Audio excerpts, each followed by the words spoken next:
Barukwesimire emyaka 25 y'Star Junior School ya Marombo hereza Rafael Magezo mbutuma bwo mushomirwe asimira umurimo gwe n'ukoro mu kutungura ibyo bwegese.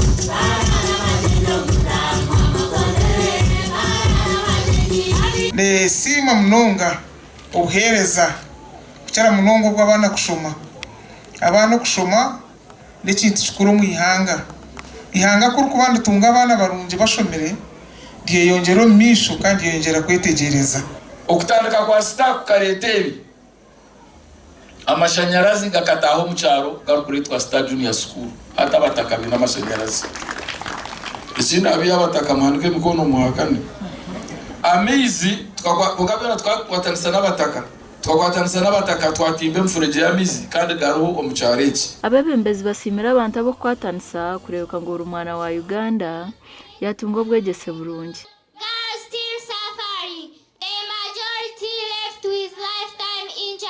Nindaganisa umwamamu kuguma nkwatanise niwe igana no muri yecho office yanje ya kwa computer turiyo tugezaho kora cyona kurebeka ngo academic kayongera standards nangu na enrollment ya abona abana bace kurigirana n'umwanya wo kwingana na facilities zitwine. Abashomira y'ishomereri nibasima umutindo gurukumere twine okutamiri twenka bashomiraha kandi twiraganisa kuguma nitwatanisa niwe program zone zora boine na plan zona ezigenderire kombeka Star Junior School. We appreciate your encouragement, father care and love for us all. We are incredibly thankful for providing us good teachers.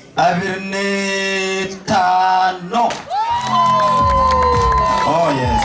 Umugandi Bishop w'ubureberezi bwa Western Kore Diocese Right Reverend Johnson Twinomujuni ashabira bikirizo mu district ya Buhweje kwetantare kibe cyarize manzi nyingizi kahemuka.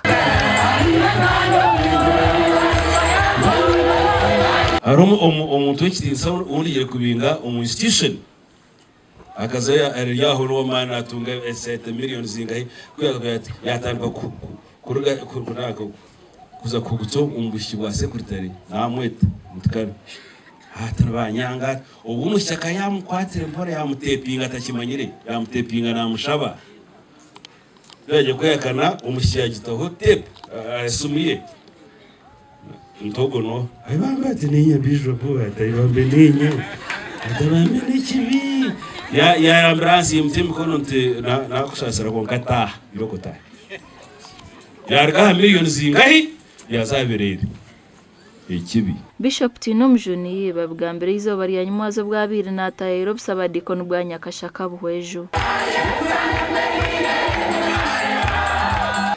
Wonka ko kugira ubwenge icyana gamba ukora ukubika ukagira ukaguma hatoreje kure mwagwana mutungu okuhereza miliyoni 3 yarga hogirota ukibase abamwe bagwira umuremezi ahabo kuteteka nareba mutahi waine motoka yamani agira tunanka nakiza ki nawe yetuga ndagura motoka. Saba Deacon wa Nyakashaka Reverend Canon Sylvanus Tumwine asimire Bishop Twinomujuni nabwo kutaye mu Ruhweju kandi yamwajore barukwenda gukora.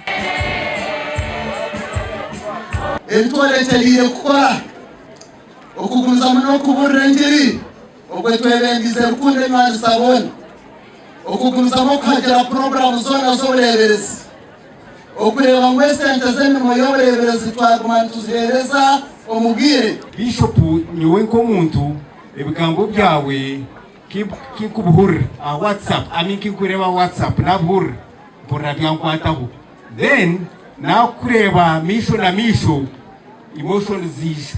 Ndi Anita Tukunda na Abraham Muganzi.